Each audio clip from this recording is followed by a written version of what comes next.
Au nom du Père et du Fils et du Saint-Esprit, Amen. Grande joie d'être là avec toi en cette veillée pascale. Samedi, nous célébrons le Christ ressuscité. Et c'est la messe la plus longue de l'année où nous contemplons l'œuvre de Dieu dans notre monde, l'œuvre de salut de notre Dieu, de son amour pour nous. La première lecture d'aujourd'hui, dans cette veillée pascale, c'est du livre de la Genèse, chapitre 1er, à partir du premier verset. Au commencement, Dieu créa le ciel et la terre. Or la terre était vide et vague, et les ténèbres couvraient l'abîme, et un souffle de Dieu agitait la surface des eaux. Dieu dit, que la lumière soit, et la lumière fut. Dieu vit que la lumière était bonne, et Dieu sépara la lumière des ténèbres. Dieu appela lumière jour, et les ténèbres nuit. Il y a eu un soir, il y a eu un matin, premier jour. Dieu dit, qu'il y ait un firmament au milieu des eaux, et qu'il sépare les eaux d'avec les eaux. Et il en fut ainsi. Dieu fit le firmament qui sépara les eaux qui sont sous le firmament d'avec les eaux qui sont au-dessus du firmament. Et Dieu appela le firmament ciel. Il y a eu un soir, il y a eu un matin, deuxième jour. Dieu dit que les eaux qui sont sous le ciel s'amassent en un seul endroit et qu'apparaissent les continents. Et il en fut ainsi. Dieu appela les continents terre et la masse des eaux mer. Et Dieu vit que cela était bon.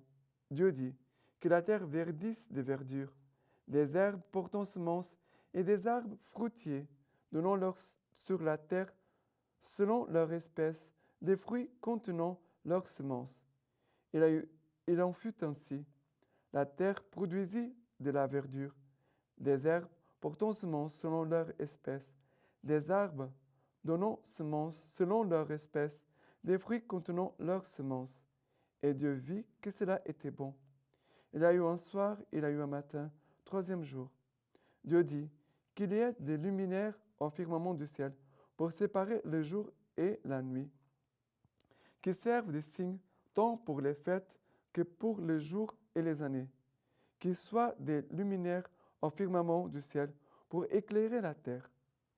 Il en fut ainsi. Dieu fit les deux luminaires majeurs, le grand luminaire comme puissance du jour et le petit luminaire comme puissance de la nuit, et les étoiles. Dieu les plaça au firmament du ciel pour éclairer la terre, pour commander au jour et à la nuit, pour séparer la lumière et les ténèbres. Et Dieu vit que cela était bon. Il y a eu un soir, il y a eu un matin, quatrième jour. Dieu dit que les eaux grouillent d'un grouillement d'êtres vivants et que des oiseaux volent au-dessus de la terre contre les firmaments du ciel. Il en fut ainsi. Dieu créa les grands monstres marins et tous les êtres vivants qui glissent. Les eaux les firent grouiller selon leur espèce et toute la gente ailée selon son espèce. Et Dieu vit que cela était bon. Dieu les bénit et dit, soyez féconds, multipliez, emplissez l'eau des mers et que les oiseaux multiplient sur la terre. Il y a eu un soir, il y a eu un matin, cinquième jour. Dieu dit que la terre produise des êtres vivants selon leur espèce, bestiaux, bestioles, bêtes sauvages selon leur espèce. Il en fut ainsi. Dieu fit les bêtes sauvages selon leur espèce, les bestiaux selon leur espèce, et toutes les bestioles du sol selon leur espèce. Et Dieu vit que cela était bon. Dieu dit, faisons l'homme à notre image, comme notre ressemblance, et qu'il domine sur les poissons de la mer, les oiseaux du ciel, les bestiaux, toutes les bêtes sauvages et toutes les bestioles qui rampent sur la terre. Dieu créa l'homme à son image. À l'image de Dieu, il les créa. L'homme et femme, il les créa. Dieu les bénit et leur dit, soyez féconds, multipliez, emplissez la terre et soumettez-la. Dominez sur les poissons de la mer, les oiseaux du ciel et tous les animaux qui rampent sur la terre. Dieu dit, je vous donne toutes les herbes portant semence qui sont sur toute la surface de la terre, et tous les arbres qui ont des fruits portant semence. Ce sera votre nourriture. À toutes les bêtes sauvages, à tous les oiseaux du ciel, à tout ce qui rampe sur la terre et qui est animé de vie, je donne pour nourriture toute la verdure des plantes. Il en fut ainsi. Dieu vit que tout ce qu'il avait fait, cela était très bon.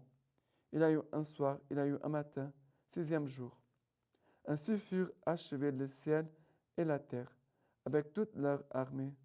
Au 7e jour, Dieu avait terminé tout l'ouvrage qu'il avait fait. Et le 7e jour, il chôma après tout l'ouvrage qu'il avait fait. La première lecture nous parle de toute la création comme l'œuvre de débordement de l'amour du cœur de Dieu. Première chose après, c'est que Dieu a créé la lumière, Dieu est lumière, et Dieu a manifesté déjà dans la création ce qu'il est, il est lumière. Et Dieu nous a créés pour vivre dans sa lumière. Après, un autre aspect important, c'est que Dieu vit, quand Dieu a créé l'homme et la femme, Dieu a vu que cela était très bon.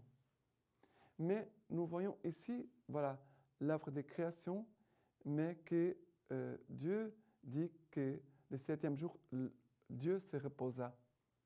Dieu va se reposer le 7e jour, et c'est ce 7e jour qui sera après la résurrection de Jésus-Christ. OK? Première lecture. Le psaume d'aujourd'hui, c'est le psaume 104. Le psaume 104, à partir du verset 1. Bénis le Seigneur mon âme, le Seigneur mon Dieu, tu es si grand, vêtu de faste et d'éclat, drapé de lumière comme d'un manteau. Tu poses la terre sur ses bases, inébranlable pour les siècles des siècles. De l'abîme, tu la couvres comme des vêtements. Sur les montagnes s'éteignaient les eaux. Dans les ravins, tu fais jaillir les sources. Elles cheminent au milieu des montagnes. Elles abreuvent toutes les bêtes des champs. L'oiseau des cieux séjourne près d'elle. Sous la feuillée, il élève la voix. Et des chambres hautes, tu abreuves les montagnes. La terre se rassasie du fruit de tes œuvres. Tu fais croître l'herbe pour les bétails et les plantes à l'usage des humains. Verset 24. Que tes œuvres sont nombreuses, Seigneur, toutes avec sagesse tu les fis. La terre est remplie de ta richesse. Et après, le verset 35. Que les pécheurs disparaissent de la terre, les impies qu'ils n'en soient plus, jamais plus. Bénis le Seigneur, mon âme. Alors, ici, le psaume nous parle aussi de cette œuvre de la création du Seigneur, mais le Seigneur ne veut pas que la terre soit tachée de la marque du péché. Voilà, que le péché doit disparaître de la face de la terre. Et aussi que l'homme a été créé pour bénir et louer Dieu. Maintenant, la deuxième lecture d'aujourd'hui, c'est du livre de la Genèse, chapitre 22, à partir du verset 1.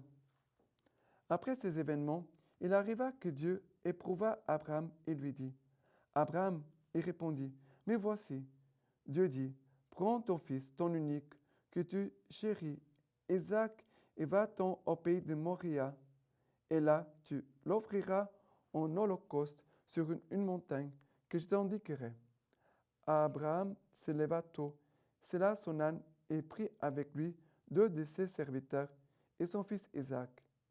Il fondit le bois de l'holocauste et se mit en route pour l'endroit que Dieu lui avait dit. Le 3e jour, Abraham, levant les yeux, vit l'endroit de loin. Abraham dit à ses serviteurs, « Demeurez ici avec l'âne. Moi et l'enfant, nous irons jusque là-bas. Nous adorerons et nous reviendrons vers vous. » Abraham prit le bois de l'holocauste et le chargea sur son fils, Isaac. Lui-même prit en main le feu et le couteau. Ils s'en allèrent tous deux ensemble. Isaac s'adressa à son père Abraham Il dit, mon père, il dit, il lui répondit, mais voici mon fils. Il reprit, voici le feu et le bois, mais où est l'agneau pour l'holocauste? Abraham répondit, c'est Dieu qui pourvoira à l'agneau pour l'holocauste, mon fils. Ils s'en allèrent tous deux ensemble.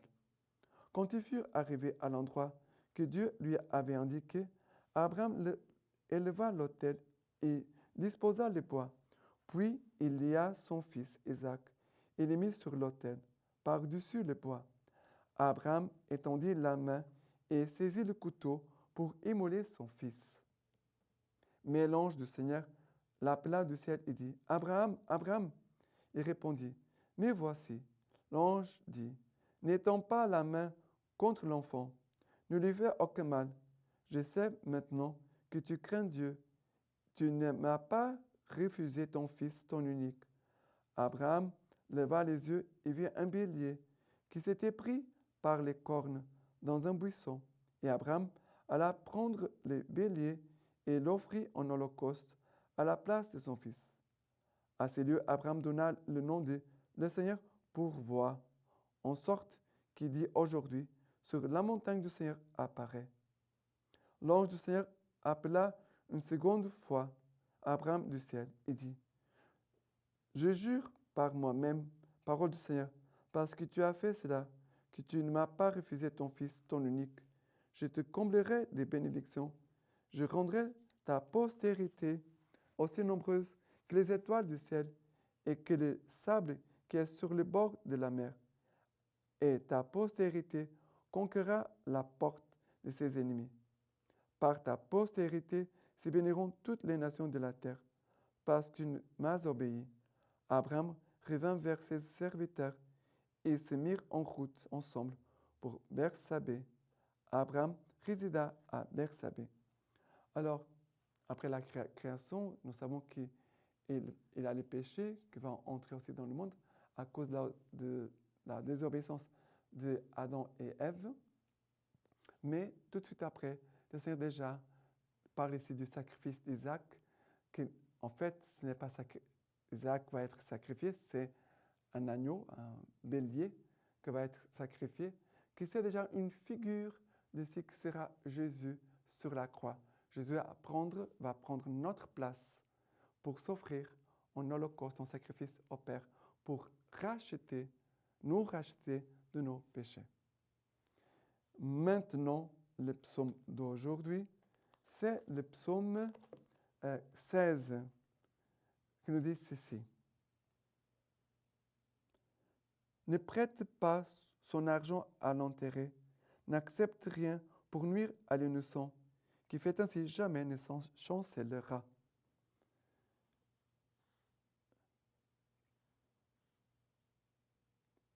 Pardon. Seigneur, ma part d'héritage et ma coupe, c'est toi qui garantis mon lot. Le cordeau me manque un enclos de délices, et l'héritage est pour moi magnifique. Le Seigneur est ma part d'héritage, ma coupe, c'est toi qui garantis mon lot. Vraiment, c'est le Seigneur qui garantit notre part. Et la part que le Seigneur nous a réservée, c'est son salut, c'est son pardon.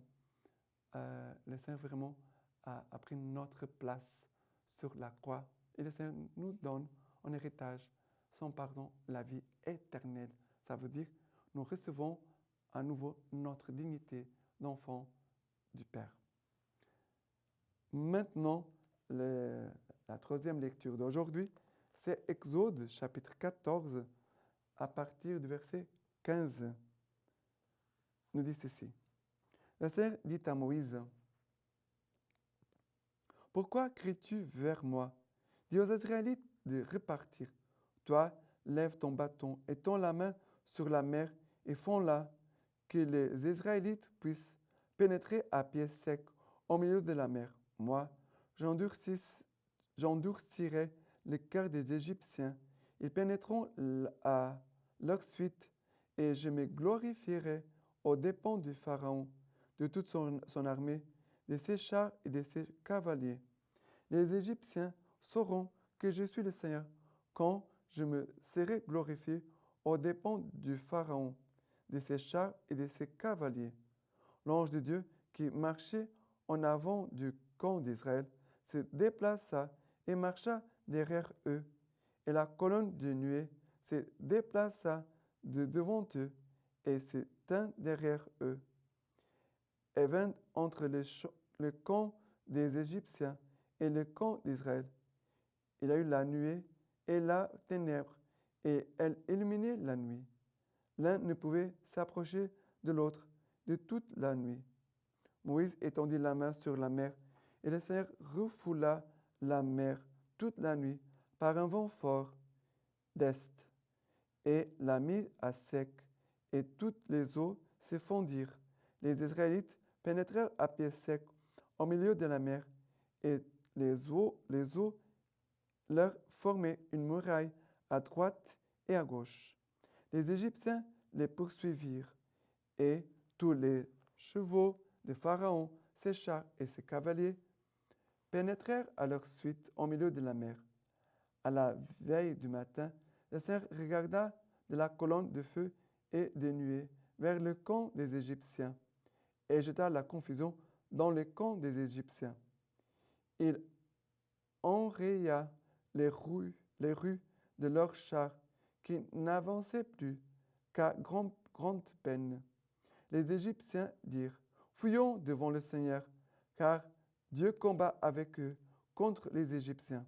Le Seigneur dit à Moïse: Étends la main sur la mer, que les eaux refluent sur les Égyptiens, sur leurs chars et sur leurs cavaliers. Moïse étendit la main sur la mer, et au point du jour, la mer rentra dans son lit.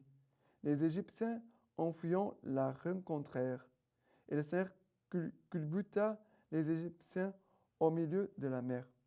Les eaux refluèrent et recouvrirent les chars et les cavaliers de toute l'armée de Pharaon, qui avait pénétré derrière eux dans la mer. Il n'en resta pas un seul. Les Israélites, eux, marchèrent à pied sec au milieu de la mer, et les eaux leur formèrent une muraille à droite et à gauche. Ce jour-là, le Seigneur sauva Israël des mains des Égyptiens. Et Israël vit les Égyptiens morts au bord de la mer. Israël vit la prouesse accomplie par le Seigneur contre les Égyptiens. Le peuple craignit le Seigneur. Il crut dans le Seigneur et en Moïse son serviteur. Alors, c'est le passage, la sortie d'Égypte, ça veut dire la sortie de la terre de l'esclavage. On pourrait même dire la terre du péché. Dieu veut nous faire sortir. Dieu nous a créés. Dieu nous dit déjà qu'il offre Jésus en sacrifice pour nous. Maintenant, le Seigneur nous dit: je veux te arracher de l'esclavage, du péché, parce l'Égypte représentait tout l'esclavage des péchés où les hommes sont tombés. Et le Seigneur veut nous faire passer par la mer Rouge qui est ouverte. Ça veut dire que c'est le symbole de notre baptême. Par notre baptême, le Seigneur nous a purifiés de tout notre péché. Il nous fait entrer dans la liberté des enfants de Dieu. Maintenant, le psaume d'aujourd'hui, c'est le psaume 15, Exode chapitre 15, pardon. C'est Exode chapitre 15 à partir du verset 1. Chante pour le Seigneur, car il s'est couvert de gloire. Il a jeté à la mer cheval et cavalier. Le Seigneur est ma force et mon chant, à lui je dois mon salut. Il est mon Dieu, je le célèbre, le Dieu de mon Père, je l'exalte. Voilà, le Seigneur attend de nous cette louange, car le Seigneur vraiment nous a délivrés de notre esclavage, de notre péché. Maintenant, la quatrième lecture, c'est maintenant Ésaïe chapitre 54 à partir du verset 4. À partir du verset 5, pardon. Ton Créateur est ton époux, le Seigneur Sabaoth est son nom, le Saint d'Israël est ton Rédempteur. On l'appelle le Dieu de toute la terre. Oui, comme une femme délaissée et accablée, le Seigneur t'a appelé. Comme la femme de sa jeunesse qui aurait été répudiée, dit ton Dieu, un court instant, je t'avais délaissé. Ému d'une immense pitié, je vais t'unir à moi. Débordant de fureur, un instant, je t'avais caché ma face. Dans un amour éternel, j'ai eu pitié pour toi, dit le Seigneur, ton Rédempteur. Ce sera pour toi, ce sera pour moi comme un temps de Noé, quand j'ai juré que les eaux de Noé ne se répandraient plus sur la terre. Je jure je jure de ne plus m'irriter contre toi, de ne plus te menacer, car les montagnes peuvent s'écarter et les collines chanceler. Mon amour ne s'écartera pas de toi. Mon alliance de paix ne chancelera pas. Dit le Seigneur qui te console. Malheureuse, battue par les vents, inconsolée, voici que je vais poser tes pierres sur les escarboucles et tes fondations sur des saphirs. Je ferai tes créneaux des rubans, tes portes des carboucles et toute ton enceinte des pierres précieuses. Tous tes enfants seront disciples du Seigneur et grande sera le bonheur de tes enfants. Tu seras fondé dans la justice, libre de l'oppression. Tu n'auras rien à craindre, libre de la frayeur, elle n'aura plus prise sur toi. Alors ici, c'est très beau parce que ici, Isaïe nous parle à nouveau de l'amour du Seigneur. Nous voyons l'humanité pécheresse, mais qui est aimée du Seigneur. Et le Seigneur n'abandonne pas, ne nous abandonne pas, comme nous dit ici. Oui, comme une femme délaissée et accablée, le Seigneur t'a appelé, comme la femme de sa jeunesse qui aurait été répudiée, dit ton Dieu. Un court instant, je t'avais délaissé, ému d'une immense pitié, je vais t'unir à moi.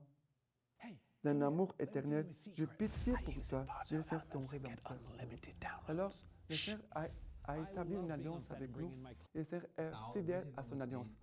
L'humanité, l'homme, il est infidèle, mais le Seigneur est toujours fidèle. Et le Seigneur nous cherchera toujours pour nous conduire à nouveau vers lui. Le psaume d'aujourd'hui, c'est maintenant le psaume 29, 30, à partir du verset 3. Je t'exalte, Seigneur, qui m'a relevé. Tu n'as pas fait rien de moi, mais tu n'as pas fait rire de moi mes ennemis. Le Seigneur mon Dieu, vers toi j'ai crié et tu m'as guéri. Seigneur, tu as tiré mon âme du Sheol, me ranimant d'entre ceux qui descendent à la fosse. Ça veut dire, le psaume nous dit, Seigneur, j'étais dans la mort, tu es venu me chercher, tu m'as arraché à la mort et tu m'as donné à nouveau la joie de vivre en ta présence. C'est beau, c'est toutes les lectures qui nous montrent tout le parcours au long des siècles que Dieu a fait avec son peuple. Maintenant, le psaume d'aujourd'hui, la lecture, maintenant, c'est Ésaïe chapitre 55.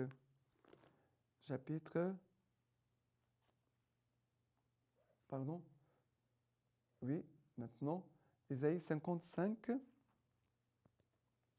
Ésaïe 55. Ici, je vais chercher Ésaïe 55. Voilà. Maintenant, à partir du verset 1. Ah, vous tous qui avez soif, venez vers l'eau. Même si vous n'avez pas d'argent, venez acheter et manger. Venez acheter sans argent, sans payer du vin et du lait. Pourquoi dépenser de l'argent pour autre chose que du pain?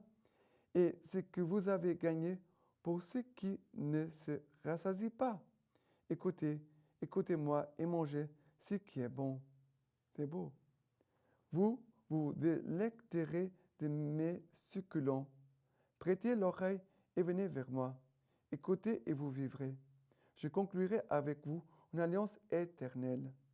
Voici que j'ai fait de lui un témoin pour les peuples, un chef et un législateur des peuples. Voici que tu appelleras une nation que tu ne connais pas. Une nation qui ne te connaît pas viendra vers toi, à cause du Seigneur ton Dieu, et pour les saints d'Israël, car il t'a glorifié. Cherchez le Seigneur pendant qu'il se laisse trouver. Invoquez-le pendant qu'il est proche.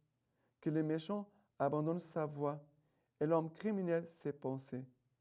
Qu'il revienne au Seigneur qui aura pitié de lui, à notre Dieu, car il est riche en pardon. Car vos pensées ne sont pas mes pensées, et mes voix ne sont pas vos voix, oracle du Seigneur. Autant que les cieux sont élevés au-dessus de la terre, autant sont élevées mes voix au-dessus de vos voix, et mes pensées au-dessus de vos pensées. De même que la pluie et la neige descendent des cieux et ne retournent pas sans avoir arrosé la terre, sans l'avoir fécondée et l'avoir fait germer, pour fournir la semence aux semeurs et le pain à manger, ainsi en est-il de la parole qui sort de ma bouche. Elle ne revient pas vers moi sans effet, sans avoir accompli ce que j'ai voulu et réalisé l'objet de sa mission. Ici déjà, dans cette parole, nous parle que l'homme et l'homme et le péché.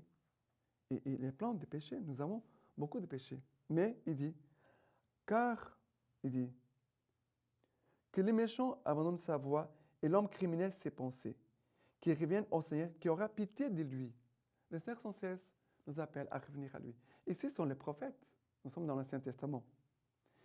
Car vos pensées ne sont pas mes pensées et mes voix ne sont pas vos voix.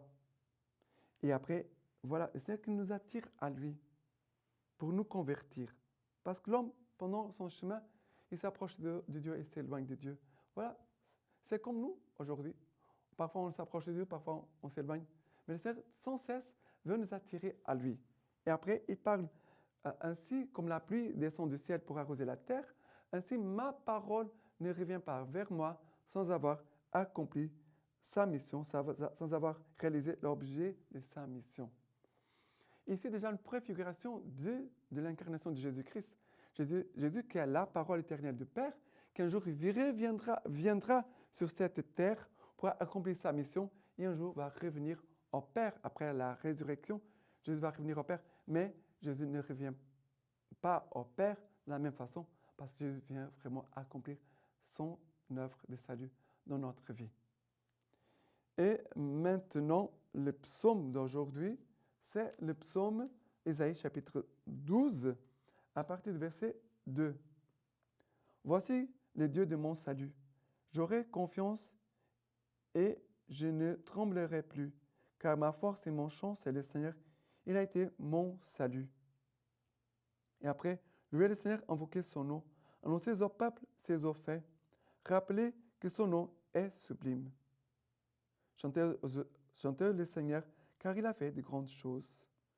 Vraiment, le Seigneur fait de grandes choses parce que l'œuvre de notre conversion, de quitter le péché, de revenir à Dieu, de croire en Dieu, d'être fidèle à Dieu, c'est vraiment un grand miracle. Ça veut dire, c'est une grande, grande chose.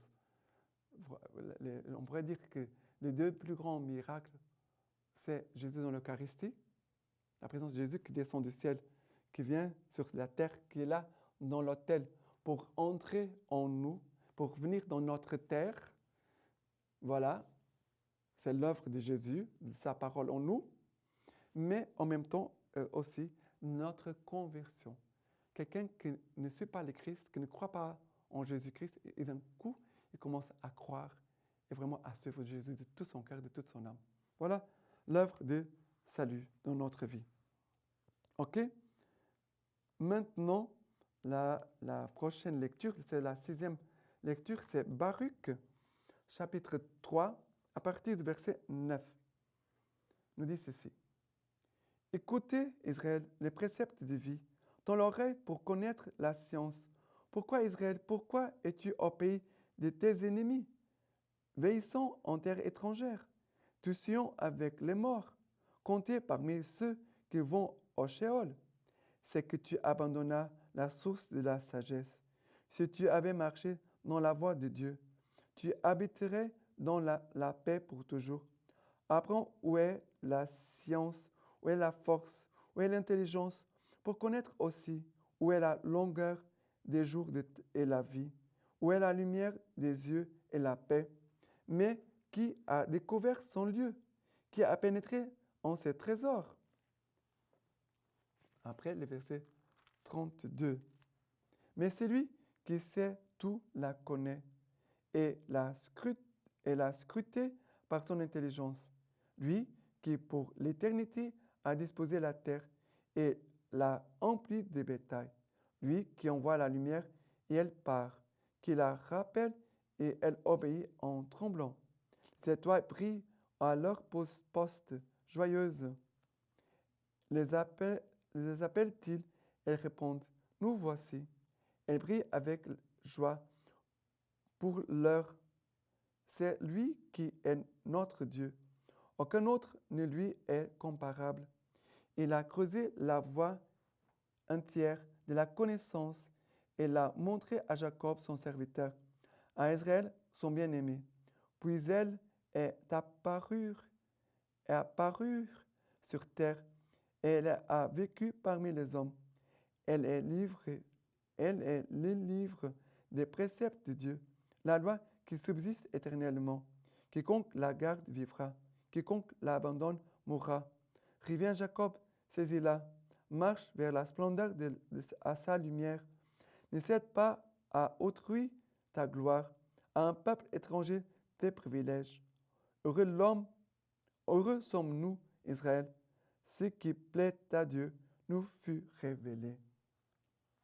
C'est magnifique parce qu'ici, nous voyons déjà encore à nouveau que Jésus, c'est le livre, et elle est le livre des préceptes de Dieu, la loi qui subsiste éternellement. Quiconque la garde vivra, quiconque l'abandonne mourra. Reviens Jacob, saisis-la. Saisis-la cette parole. Saisis-la Jésus-Christ, c'est la parole éternelle du Père. Marche vers Jésus, marche vers sa lumière. Ne souhaite pas autrui ta gloire, donne ta gloire à Dieu. Mais ici, nous parle de Jésus, que c'est la sagesse éternelle du Père qui vient vers nous. Vraiment, le Seigneur nous donne vraiment cette grâce d'avoir la foi et d'accueillir sa sagesse qui nous est donnée par Jésus-Christ, par sa parole. Et c'est pour cela qu'ici, il dit, écoute Israël, les préceptes de vie. Si nous écoutons, nous aurons la vie. Si nous refusons d'écouter, nous trouverons la mort. Voilà que cette parole, que le Seigneur, déjà la parole que les prophètes nous donnaient, c'était déjà la présence de Jésus au milieu de nous. Jésus caché dans cette parole des prophètes, mais qui déjà venait toucher nos cœurs pour nous conduire vers lui, pour nous conduire vers notre patrie célestielle et la vie éternelle. Maintenant, le psaume d'aujourd'hui, c'est le psaume 19. Le psaume 19 nous dit ceci. La loi du Seigneur est parfaite, réconfort pour l'âme. Les témoignages du Seigneur est véridique, sagesse du simple. Les préceptes du Seigneur sont droits, joie pour les cœurs. Le commandement du Seigneur est limpide, lumière des yeux. Voilà cette parole, c'est déjà, comme je disais, la présence de Jésus qui veut nous attirer à lui. L'amour s'est fait proche de nous par sa parole. L'amour qui nous conduit, l'amour qui nous convertit, l'amour qui vient vraiment nous éclairer, c'est cette parole que le Seigneur nous donne. C'est pour cela que refuser la parole de Dieu, ne pas garder la parole de Dieu, c'est un péché, parce que nous sommes en train de refuser l'amour de Dieu. Car Dieu se donne à nous par sa parole aussi, spécialement par sa parole et par le corps et le sang du Christ. Les deux. Nous recommunions au corps du Christ par sa parole et par sa présence ressuscitée dans l'Eucharistie. D'accord? Maintenant, encore, la 7e lecture de cette messe, c'est Ézéchiel chapitre 36. Ézéchiel 36 à partir du verset 16. La parole du Seigneur me fut adressée en ces termes. Fils d'homme, les gens de la maison d'Israël habitaient sur leur territoire et ils l'ont souillé par leur conduite et par leurs œuvres. Comme la souillure d'une femme impure, telle fut leur conduite devant moi. Après, verset 18 jusqu'au 28. Alors j'ai déversé ma fureur sur eux à cause du sang qu'ils ont versé dans le pays et des ordures dont ils l'ont souillé. Je les ai disséminés parmi les nations. Ils ont été dispersés dans les pays étrangers. Je les ai jugés selon leur conduite et selon leurs œuvres. Et parmi les nations où ils sont venus, ils ont profané mon saint nom, faisant dire à leur sujet, c'est le peuple du Seigneur. Ils sont sortis de son pays. Mais j'ai eu égard à mon saint nom, que la maison d'Israël a profané parmi les nations où elle est venue. Eh bien, dis à la maison d'Israël, ainsi parle le Seigneur Dieu, ce n'est pas à cause de vous que j'agis de la sorte, maison d'Israël, mais c'est pour mon saint nom que vous avez profané parmi les nations où vous êtes venus. Je sanctifierai mon grand nom, qui a été profané parmi les nations, au milieu desquelles vous l'avez profané. Et les nations sauront que je suis le Seigneur, oracle du Seigneur Dieu, quand je ferai éclater ma sainteté à votre sujet, sous leurs yeux. Alors je vous prendrai parmi les nations, je vous rassemblerai de tous les pays étrangers, et je vous ramènerai vers votre sol. Je reprendrai sur vous une eau pure, et vous serez purifiés. De toutes vos souillures et de toutes vos ordures, je vous purifierai. Et je vous donnerai un cœur nouveau. Je mettrai en vous un esprit nouveau. J'ôterai de votre chair le cœur de pierre, et je vous donnerai un cœur de chair. Je mettrai mon esprit en vous, et je ferai que vous marchiez selon mes lois, et que vous observiez et pratiquiez mes coutumes.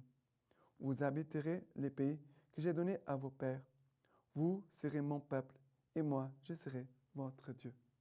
Voilà cette histoire d'amour du Seigneur envers nous, le peuple qui s'approche de Dieu, l'homme qui s'engage à suivre le Seigneur, fait une alliance avec le Seigneur, mais qu'après, à cause du péché, revient en arrière, tourne le dos à Dieu, qui se tourne même contre Dieu. Et ici, le Seigneur veut faire une œuvre nouvelle. Notre œuvre de conversion, c'est une œuvre vraiment de récréation de notre cœur, car le Seigneur veut nous donner un cœur nouveau. Comme le Seigneur nous dit, le Seigneur dit, je reprendrai sur vous une eau pure, et vous serez purifiés. Voilà la grâce de notre baptême.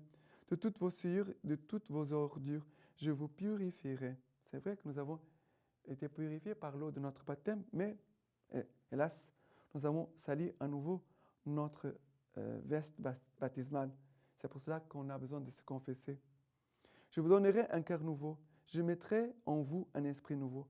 J'ôterai de votre chair le cœur de pierre et je vous donnerai un cœur de chair. Je mettrai mon esprit en vous et je ferai que vous marchiez selon mes lois. Voilà, avoir un cœur nouveau et aussi avoir un esprit nouveau pour avoir un amour nouveau, une disposition nouvelle pour aimer, servir et suivre le Seigneur. Et c'est après que le Seigneur nous dit, vous serez mon peuple et je serai votre Dieu. Voilà, c'est là qu'on pourrait dire le pacte a été scellé, l'alliance maintenant a été établie. Voilà ce que le Seigneur fait. Et maintenant, le psaume, c'est le psaume 42. Le psaume 42, 43 nous dit ceci, verset 3. Mon âme a soif de Dieu vivant. Quand irai-je et verrai-je la face du Seigneur? Et après, verset 5. Oui, je me souviens et mon âme et mon âme sur moi s'épanche. Je m'avançais sous le toit du Seigneur très grand, vers la maison de Dieu, parmi les cris de joie, l'action de grâce, la rumeur de la fête. Alors, mon âme a soif de toi, Seigneur mon Dieu. Je veux aller vers toi, Seigneur. Oui, maintenant, oui, je me souviens et mon âme sur moi s'épanche vers toi, Seigneur. Et je m'avançais sur la maison de notre Dieu. Voilà, l'âme revient au Seigneur. L'homme revient à son Dieu. Voilà ces chemins avec toutes ces lectures pour nous dire combien Dieu nous cherche l'homme. D'accord? Maintenant, nous avons maintenant la lecture des Romains. Voilà, la deuxième lecture, Romains chapitre 6, à partir du verset 3. Ou bien, ignorez-vous que, baptisés dans le Christ Jésus, c'est dans sa mort que nous avons été baptisés? Nous avons donc été ensevelis avec lui par le baptême dans la mort, afin que, comme le Christ est ressuscité des morts par la gloire du Père, nous vivions nous aussi dans une vie nouvelle. Car si c'est un même être avec le Christ que nous sommes devenus par une mort semblable à la sienne, nous le serons aussi par une résurrection semblable.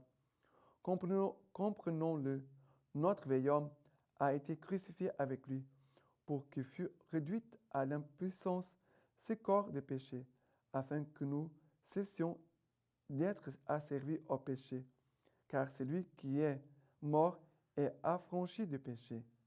Mais si nous sommes morts avec le Christ, nous croyons que nous vivons aussi avec lui, sachant que le Christ, une fois ressuscité des morts, ne meurt plus, que la mort n'exerce plus de pouvoir sur lui. Sa mort fut une mort au péché, une fois pour toutes, mais sa vie est une vie à Dieu. Et vous de même, considérez que vous êtes morts au péché et vivants à Dieu dans le Christ Jésus. Voilà, c'est ça. Nous sommes morts au péché et maintenant nous vivons pour le Christ. Comme Saint Paul disait un peu avant, il disait, nous avons donc été ensevelis avec lui par le baptême dans la mort, afin que, comme le Christ est ressuscité de mort, par la gloire du Père, nous vivions, nous aussi, dans une vie éternelle. Nous vivons pour le Christ et nous sommes déjà entrés dans cette dimension de la vie nouvelle de chrétien, mais aussi la vie nouvelle de l'éternité. La vie éternelle est venue jusqu'à nous, est venue en nous. La vie éternelle, c'est le Christ ressuscité, habite en nous. Et maintenant, encore, nous avons le psaume 118, qui nous dit ceci: rendez grâce au Seigneur, car il est bon, éternel est son amour. Qu'elle le dise, la maison d'Israël, éternel est son amour. Et tous ces psaumes nous disent, ces versets, éternel est son amour, éternel est son amour. C'est les chants de joie de toute l'Église. Alléluia, le Seigneur est ressuscité, éternel est son amour, éternel est son amour.